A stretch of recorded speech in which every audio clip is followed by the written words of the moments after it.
নমস্কার আমার সকল ভাই ও বোনেরা 2024 সালে কিন্তু এক ধাপ করে জিএনএম এএনএম এক্সাম কিন্তু আগিয়ে আসছে। আর আমাদের মূল কর্তব্য হলো এখন দাদা বায়োলজিতে যেমন করে হোক 50 মার্কের মধ্যে মিনিমাম 35 তুলে আনতে হবে, না হলে হয়তো এবছর জিএনএম এএনএম এর মধ্যে একটারও স্বপ্ন পূরণ হবে না।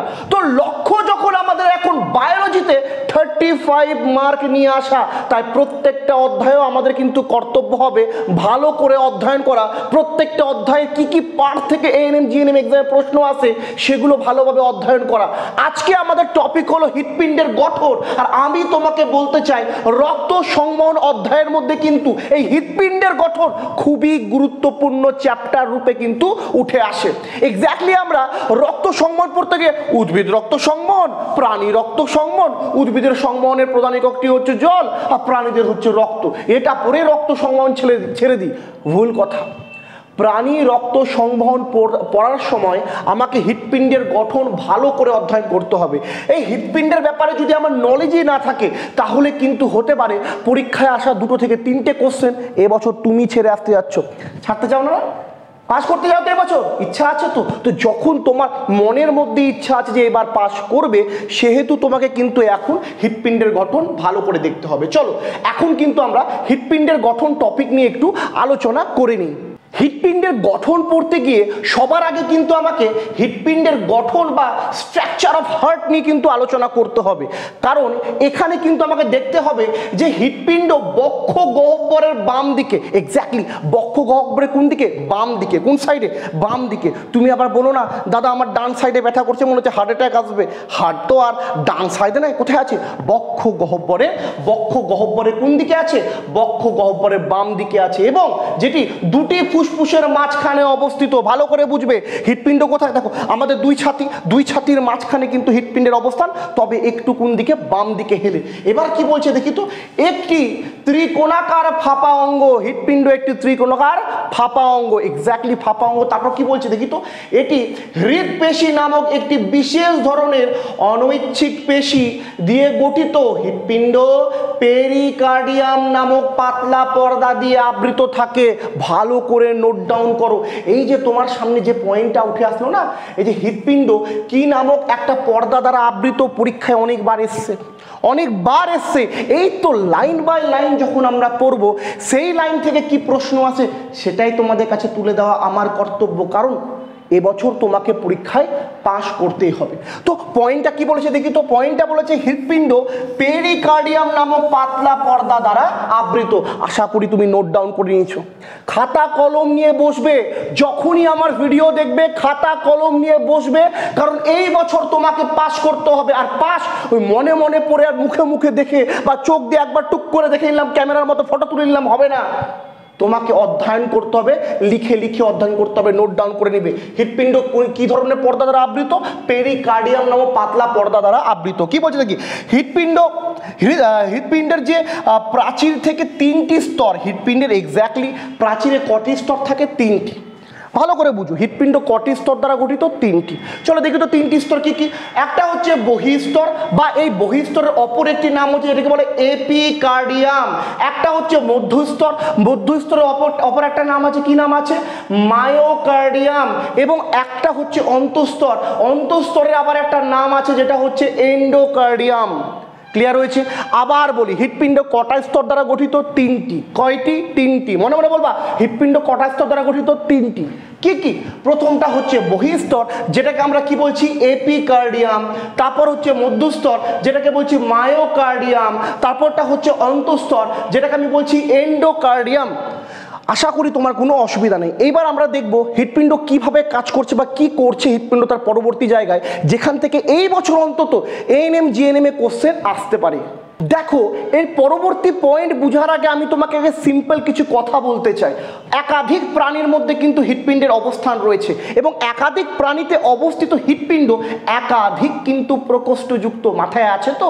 রক্ত সংবহনের নোট যারা তোমরা আমার কাছে পেয়েছো, যারা আমার ব্যাচ থেকে পেয়েছো, তারা কিন্তু জানো একাধিক প্রাণীর হৃৎপিণ্ড একাধিক প্রকোষ্ঠযুক্ত। যদি আমি তোমাকে ক্লিয়ারলি ব্যাখ্যা করতে যাই, যদি ক্লিয়ারলি ব্যাখ্যা করি, তবে আমি তোমাকে একটা ছবি এঁকে দেখাচ্ছি, সুন্দর করে দেখবে। দেখো তো আমি অত ভালো আর্টিস্ট না, প্রথম কথা শুনে নাও। ঠিক আছে? তো আমি যে জিনিসটা বলবো সেটা অবজার্ভ করার চেষ্টা করো। ধরে নাও এটা একটা হৃৎপিণ্ড, ধরে নাও এটা একটা হৃৎপিণ্ড, এবং এই হৃৎপিণ্ডের যদি দুটো স্তর হয়, কটা স্তরের? দুটো প্রকোষ্ঠ হয়, একটা উপরে একটা নিচে। উপরেরটাকে কি বলবো আমি? অলিন্দ। নিচেরটাকে কি বলবো আমি? নিলয়। আমি আবার বলছি, ধরে নাও এটা একটা হৃৎপিণ্ড। হৃৎপিণ্ডের কটি স্তর দেখালাম এখানে আমি? দুটি।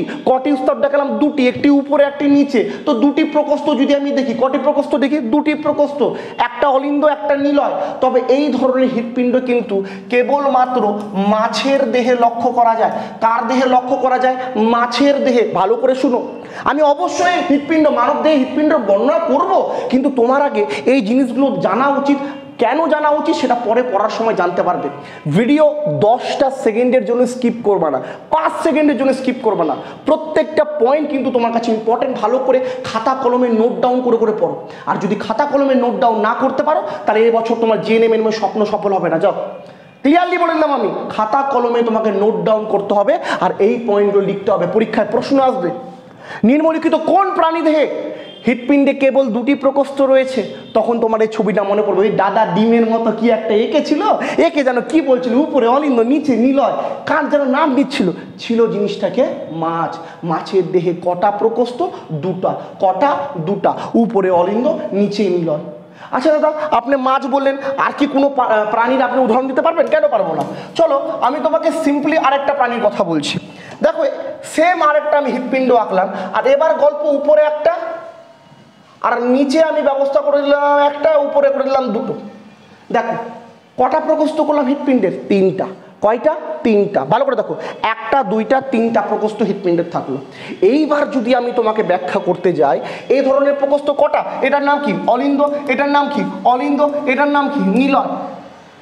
এটা কার দেহে আঁকলেন দাদা? কার কার এরকম হৃৎপিণ্ড থাকে? তিনটি স্তর বিশিষ্ট হৃৎপিণ্ড বা তিনটি প্রকোষ্ঠ বিশিষ্ট হৃৎপিণ্ড মূলত উভচর জাতীয় প্রাণী। উভচরকে ব্যাঙ। ব্যাঙের দেহে কটা? ব্যাঙের যে হৃৎপিণ্ড আছে তার মধ্যে কটা প্রকোষ্ঠ? তিনটা। মাছের কটা? দুটা। মাছের কটা? দুটা। ব্যাঙের কটা? তিনটা। ভালো করে বুঝতে পারছো তো? যদি পরীক্ষায় প্রশ্ন আসে মাছের দেহে হৃৎপিণ্ডে কটি প্রকোষ্ঠ? দুইটি। ঠিক আছে?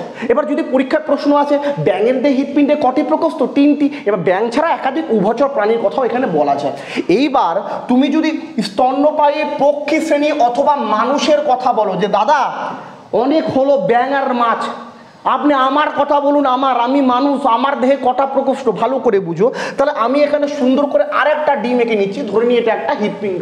আর মানুষের বা পক্ষী শ্রেণীর পাখির যদি এটি হৃৎপিণ্ড হয়, মানে এক্স্যাক্টলি পক্ষী শ্রেণীর প্রাণী বা স্তন্যপায়ী প্রাণী। আর মানুষ কি? স্তন্যপায়ী প্রাণী, তাই কি না? তো আমাদের দেহে কিন্তু হৃৎপিণ্ডে 4টি প্রকোষ্ঠ। কয়টি? 4টি। কয়টি? 4টি। উপরে দুটি হচ্ছে অলিন্দ আর নিচে দুটি হচ্ছে নিলয়। ক্লিয়ার এটুকুটা? এটা বোঝানোর থট আমার কেন ছিল তুমি এখন বুঝতে পারবে, কারণ আমি নিচের থিমটা নিয়ে আলোচনা করব। আবার একবার রিপিট টেলিকাস্ট করে নিই, কারণ আমরা যখন সিরিয়াল দেখি, সিরিয়ালে কি দেখি? শাশুড়ি মা কি বলে? বৌমা বৌমা করে জিজ্ঞেস করে কিনা, হ্যাঁ কি না, কবার জিজ্ঞেস করে, বারবার জিজ্ঞেস করে। মিন কি? রিপিট টেলিকাস্ট দেখাচ্ছে। ইমোশনাল যে আমাদের মধ্যে আছে, ভাব আছে, সে মনোবৃত্তটাকে ফুটিয়ে তুলছে। ভালো করে দেখো, আমাদের ইমোশন এখন কি? হৃৎপিণ্ড। হৃৎপিণ্ড বুঝতে হবে, জেনে মেনে পাস করতে হবে তো। ভালো করে, মাছের দেহে কটি প্রকোষ্ঠ ছিল? দুইটি। উপরে একটা নিচে একটা। কটা হলো? দুটা হলো। এবার এই দুটো প্রকোষ্ঠ কার দেহে থাকে? মাছ। সেম ব্যাঙের মধ্যে কটা প্রকোষ্ঠ ছিল? উপরে ছিল দুটি, নিচে ছিল একটি। এটা কার প্রকোষ্ঠ? ব্যাঙ বা উভচর শ্রেণীর প্রাণী। আর মানব দেহে কটা প্রকোষ্ঠ? 4টা। উপরে দুটো অলিন্দ, নিচে দুটো নিলয়। আশা করি তুমি বুঝতে পেরেছো। এইবার আমি তোমাকে পড়ার যে থট আছে, পড়ার এখন যেটা আমরা পড়বো সেটা কিন্তু আমি তোমাদের সামনে ব্যাখ্যা করব, তোমরা ভালো করে বুঝবে। এবার দেখো, আমি তোমার সামনে একটা সিম্পল ছবি রাখছি। এটা হচ্ছে মানব দেহ হৃৎপিণ্ড। কার দেহ হৃৎপিণ্ড? মানব দেহ হৃৎপিণ্ড। মানুষের দেহ হার্ট। ঠিক আছে? এখন তো আমাদের হার্ট এখন আলাদা ব্যাপার হয়ে গেছে, তাই না? এই দেখো, এই এটা আমাদের ভ্যালেন্টাইন ডে এর হার্ট, তাই না? কেউ বলে দেখুন দাদা আমার হার্ট এরকম। ফালতু কথা আলোচনা করার সময় নাই, ভালো করে পড়ো। মানুষের হার্ট এরকম। যদি কেউ এসে বলে এই দেখো আমার হার্ট, বলে বুক ছিঁড়ে দেখা তো হার্টটা কেমন, দেখাতে পারবে না, এরকম বেরাবে না। অরিজিনাল কিন্তু এটাই বেরিয়ে আসবে। তো ভালো করে বুঝো, এটা যদি আমাদের মানব দেহের হার্ট হয়, এবার হার্টের মধ্যে গল্পটা কি আসছে আমি তোমাকে সুন্দরভাবে বুঝাচ্ছি। ছবিটা একটু অ্যাডজাস্ট করে নিই যাতে তোমাদের অসুবিধা না হয়। ভালো করে দেখো, এই যে ছবিটা দেখছো এখানে এই যে উপরের জায়গাটা দেখছো এই জায়গাটা আর এই জায়গাটা, এই দুটো হচ্ছে অলিন্দ। কি নাম বললাম? অলিন্দ। আর ভালো করে দেখো, একটু কালিটা পাল্টিয়ে দিই। আর এই জায়গাটা কি ব্যাপার, কালি পাল্টানো না কেন, ক্ষমা করবে, এই জায়গাটা আর এই জায়গাটা, এই দুটা হচ্ছে মানবদেহে নিলয়। আবার বলি, মানবদেহে অলিন্দ কটা? একটা অলিন্দ, এখানে একটা অলিন্দ। বলো হলো কটা অলিন্দ? দুটো। নিলয় কটা? এখানে একটা নিলয়, এখানে একটা নিলয়। বলো হলো কটা নিলয়? দুটো। দেখো তোমার সামনে অলিন্দ আর নিলয় তোমার ক্লিয়ার তো? ভালো করে বুঝো, তোমাকে অলিন্দ আর নিলয় ক্লিয়ার করতে হবে। অলিন্দ কটা? দুইটা। নিলয় কটা? দুইটা। ক্লিয়ার হয়েছে? এইবার আমি তোমার সামনে ব্যাখ্যা করবো এগুলা এগুলা কাজ কি করতে এগুলা মানব দেহে আছে। আরে এক্স্যাক্টলি কি করছে এরা, ভালো করে বুঝো। তার জন্য আমাকে নিচে রিডিংটা পড়তে হবে কিন্তু, আর তার আগে আমাকে বাম আর ডান দিকটা চিনে রাখতে হবে। এইটা হচ্ছে আমার ডান দিক। কি দিক? ডান দিক। একটু দেখো, কালিটা আমি রেড করে দিই, তাহলে তোমাদের বুঝতে সুবিধা হবে। ঠিক আছে, তোমাদের দিকটা চিনতে হবে। এটা কোন দিক? এই যে দিকটা আছে সেটা হচ্ছে ডান দিক। কি দিক? ডান দিক। আর যদি এটা ডান দিক হয়, এটাও কি দিক? এটাও ডান। এটা কি দিক? এটা আমার বাম দিক। এটাও তাহলে কোন দিক? এটা আমার বাম দিক। তো উপরেরটা যখন আমার অলিন্দ ছিল, এটাকে আমি কি বলবো? ডান অলিন্দ। নিচেরটা যখন আমার নিলয় ছিল, এটাকে কি বলবো? ডান নিলয়। তার মানে এটা হচ্ছে ডান অলিন্দ, এটা হচ্ছে ডান নিলয়। এবার যদি আমি বাঁ দিকে যাই, তার মানে এটা কি? বাম অলিন্দ। আর নিচেরটা কি? বাম নিলয়। এইটুকুটা ক্লিয়ার তো? এই সাইডের গুলো হচ্ছে ডান, ওই সাইডের গুলো হচ্ছে বাম। এদিকেও একটা অলিন্দ আছে, নিচে একটা নিলয় আছে। উপরেরটার নাম হচ্ছে ডান অলিন্দ, নিচেরটার নাম হচ্ছে ডান নিলয়। এদিকেও একটা অলিন্দ আছে, এদিকেও একটা নিলয় আছে। এই অলিন্দের নাম হচ্ছে বাম অলিন্দ, নিচেরটার নাম হচ্ছে বাম নিলয়। ক্লিয়ার? এইবার আমরা লাইন বাই লাইন করে পড়বো, যাতে তোমার কোনো অসুবিধা না হয়। দেখো কি বলতে চেয়েছে, ভালো করে দেখবা। দেখতে পাচ্ছ আশা করি। হৃৎপিণ্ড উভয় অলিন্দ এবং নিলয়ের মাঝে যে ছিদ্রপথ আছে তা খোলা বা বন্ধ করার জন্য ভালভ বা কপাটিকা থাকে। ও বাবা, এটা কি জিনিস দাদা, বুঝলাম না তো, একটু ক্লিয়ার ভাবে বলুন তো। আপনি এতক্ষণ পর্যন্ত কি অলিন্দ নিলয় অলিন্দ নিলয় অলিন্দ নিলয় করছেন, আবার এখন কি বলছেন বাল্ব। বাল্ব মানে কি ওই লাইটের বাল্বের কথা বলছে? না বন্ধু, না। বাল্ব বলতে এখানে কপাটিকার কথা বলছে। কপাটিকা মানে, এবার দেখো জানলার পাল্লা থাকে তো, জানলা পাল্লা যদি আমি খুলে দিই তাহলে কি হবে? বাইরের হাওয়া ভিতরেও চলে আসবে। জানলার পর্দা যদি আমি বন্ধ করে দিই কি হবে? জানলার পর্দা বন্ধ করলে বাইরের হাওয়া ভিতরে আসবে না, ভিতরে কোনো জিনিস বাইরেও যাবে না। ঠিক তেমন হৃৎপিণ্ডের মধ্যে কি যাওয়া আসা করে? রক্ত। হৃৎপিণ্ড কি করে? ধাক ধাক ধাক ধাক ধাক ধাক ধাক ধাক করতে থাকে কিনা? এই যখন প্রসারিত সংকুচিত, প্রসারিত সংকুচিত, প্রসারিত সংকুচিত, প্রসারিত সংকুচিত, এইরকম যখন হতে থাকে, রক্ত আসে রক্ত যায়, রক্ত আসে রক্ত যায়, এইভাবে কিন্তু হৃৎপিণ্ডের কাজ চলে। এবার হৃৎপিণ্ডে যে রক্তগুলো আসে সেটা অক্সিজেনযুক্ত রক্ত হয়, আবার কার্বন ডাই অক্সাইড যুক্ত রক্ত হয়। ভালো করে বুঝো এবার কিভাবে কি কাজ হয়, ভালো করে বুঝো।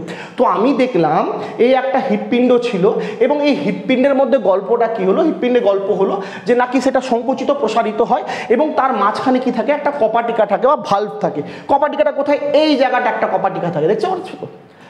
তুমি যদি ভালো করে দেখো, তুমি যদি সুন্দর করে দেখো ছবিটা, যদি আমি তোমাকে একটু জুম করে দেখাই, আশা করি ছবিটা তোমার সামনে জুম হয়েছে। তোমাকে আমি এখন একটা ক্লিয়ার কাট আলোচনা করব, ক্ষমা করবে,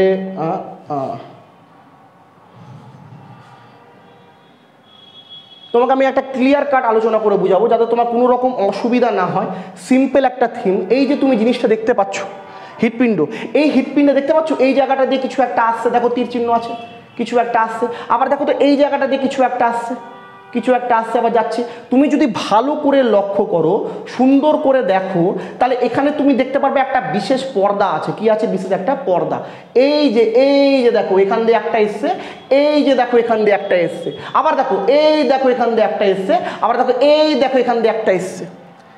এগুলো কিন্তু কপাটিকা বা ভাল্ব রূপে পরিচিত। কি নামে পরিচিত? কপাটিকা বা ভাল্ব।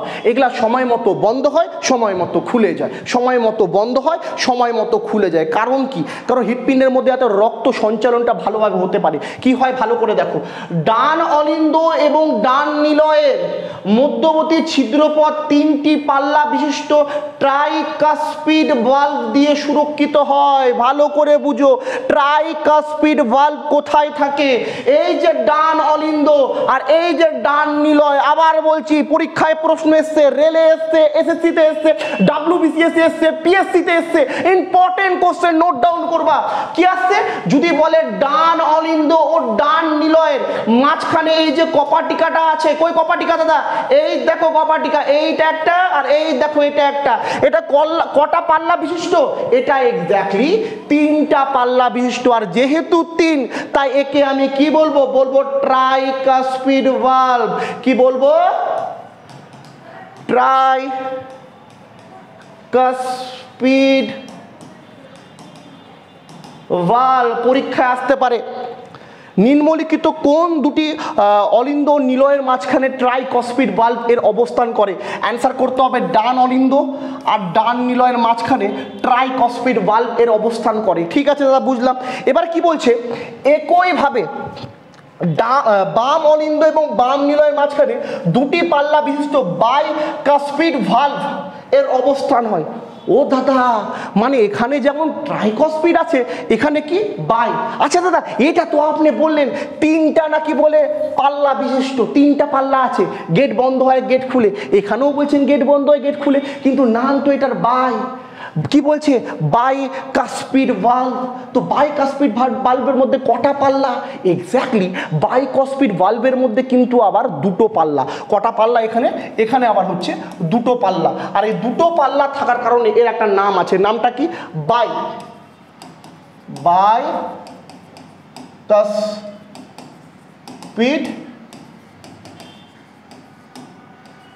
ভাল্ব। Bicuspid valve. আশা করি ক্লিয়ার। যদি বলে ডান অলিন্দ আর ডান নিলয়ের মাঝখানে কোন ধরনের কপাটিকা থাকে? 3টা স্তর বিশিষ্ট কপাটিকা বা 3টি পাল্লা বিশিষ্ট কপাটিকা, যেটাকে আমি বলছি ট্রাইকাসপিড ভাল্ব। আর যদি বলে বাম অলিন্দ আর বাম নিলয়ের মাঝখানে এই যে কপাটিকা থাকছে, যেটা নাকি বন্ধ হচ্ছে খুলছে, বন্ধ হচ্ছে খুলছে, এটাকে আমি কি নাম বলবো? এটাকে আমি বলবো বাইকাসপিড ভাল্ব। ক্লিয়ার হয়েছে? এইবার আমি নেক্সট থট পড়বো, যে নেক্সটে কি আলোচনা করেছে। ভালো করে বুঝো, সুন্দরভাবে বুঝতে হবে, সুন্দরভাবে পড়তে হবে, কারণ এখান থেকে 2টো একটা প্রশ্ন পরীক্ষায় প্রতিবার থাকে। এবার কি বলছে দেখি তো?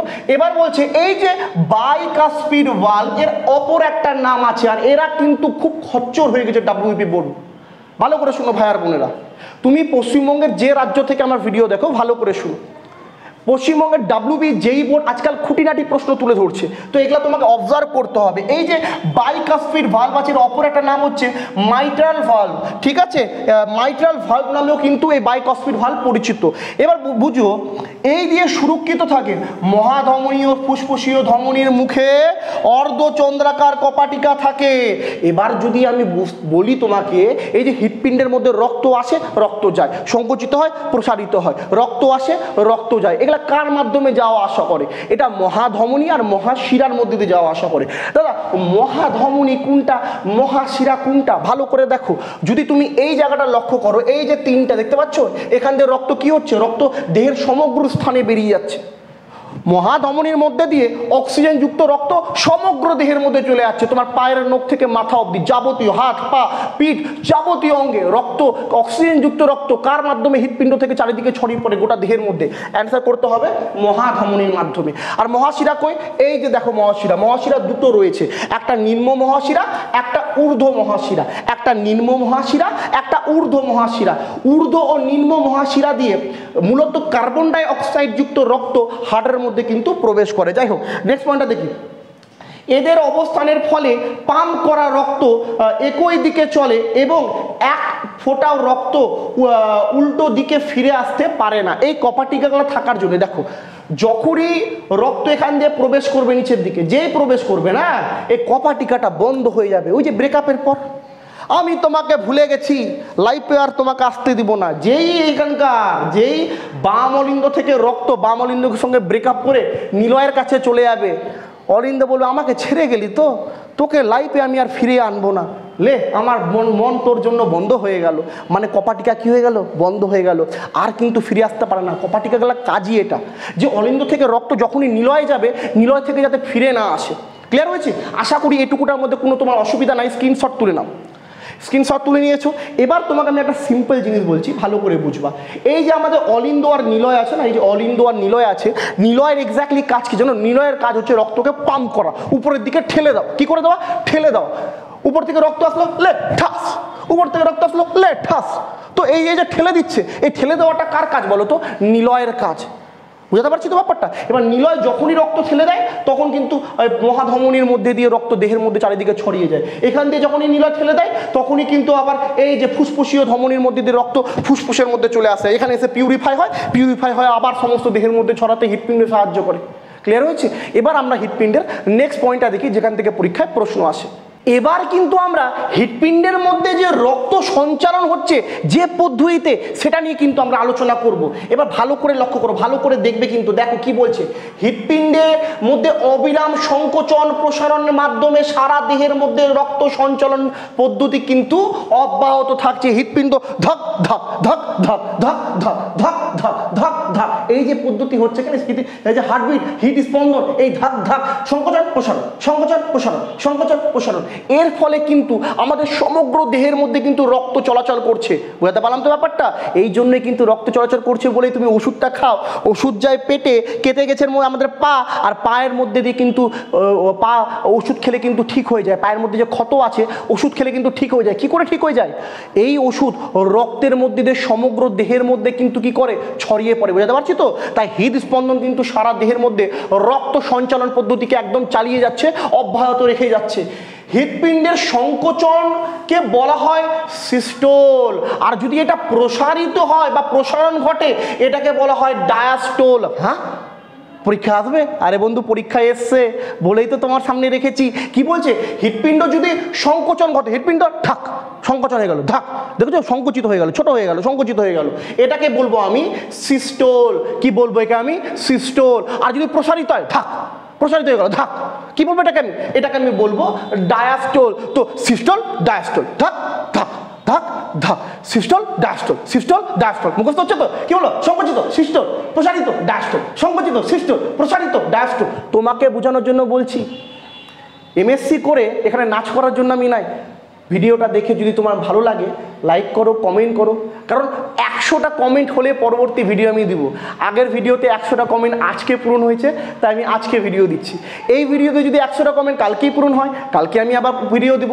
রেগুলার ভিডিও পাওয়ার জন্য ভিডিও নিচে 100টা কমেন্ট দরকার, এটাই আমার দক্ষিণা। দেখছো তোমরা 5-6 হাজার, 7 হাজার, 10 হাজার বাচ্চারা, কমেন্ট তো করতে হবে না? তোমাদের ভালো লাগছে কি খারাপ লাগছে?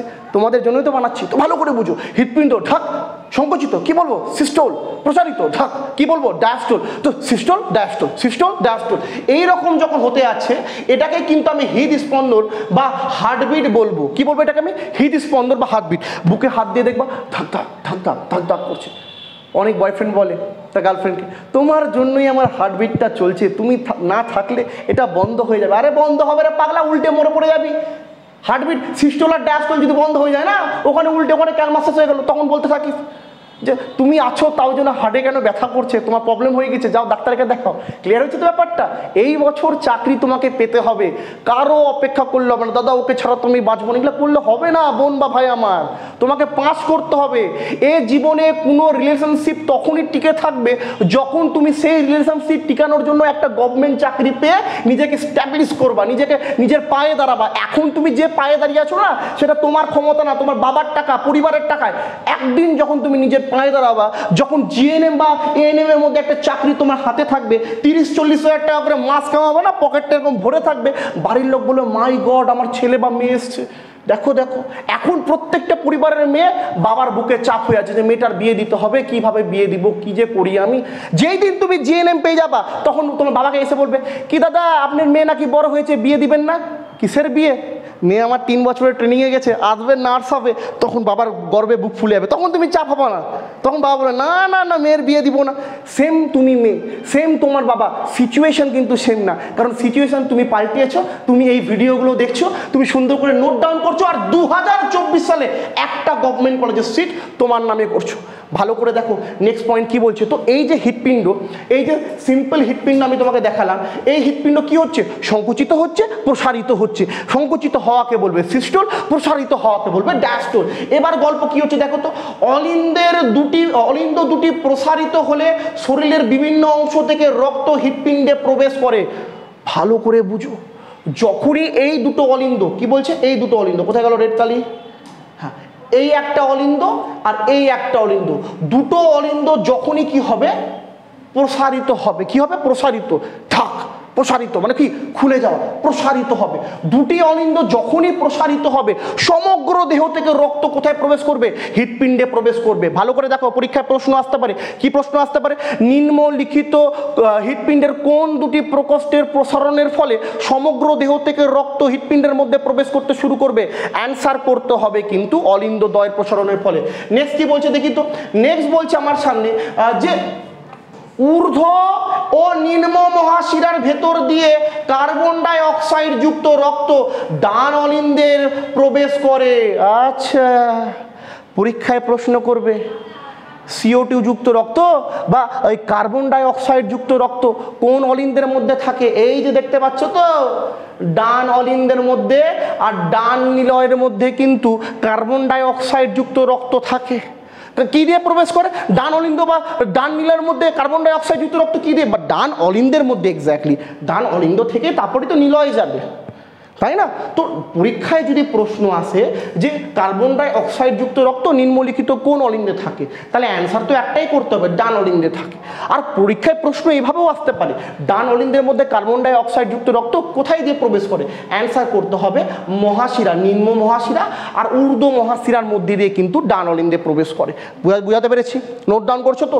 এবার দেখো নেক্সট কি বলছে দেখি তো।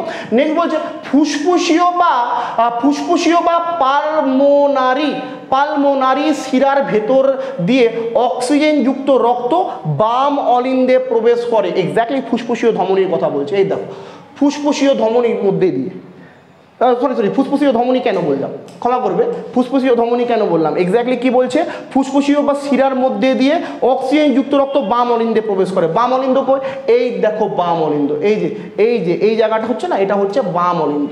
এটা কি অলিন্দ, বাম অলিন্দ। আর এই দেখো ফুসফুসীয় শিরা, এই ফুসফুসীয় শিরার মধ্যে দিয়ে, ভালো করে দেখো, এই ফুসফুসীয় শিরার মধ্যে দিয়ে, এই যে এইখান দিয়ে কিন্তু রক্তগুলো প্রবেশ করবে। কোথায় প্রবেশ করবে, প্রবেশ করবে বাম অলিন্দে। ডান অলিন্দের মধ্যে থাকছে CO2 যুক্ত রক্ত, কার্বন ডাই অক্সাইড যুক্ত রক্ত। ঠিক একই রকমভাবে যদি বাম অলিন্দ দেখি, তাহলে এখানে থাকছে O2 যুক্ত রক্ত বা অক্সিজেন যুক্ত রক্ত। আমি আবার বলছি, ভালো করে নোট ডাউন করবা। যদি আমি বলি ডান অলিন্দের মধ্যে কে থাকে, CO2 যুক্ত রক্ত বা কার্বন ডাই অক্সাইড যুক্ত রক্ত। আর যদি পরীক্ষার প্রশ্ন দেয় বাম অলিন্দের মধ্যে কি থাকে, আমি বলবো অক্সিজেন যুক্ত রক্ত।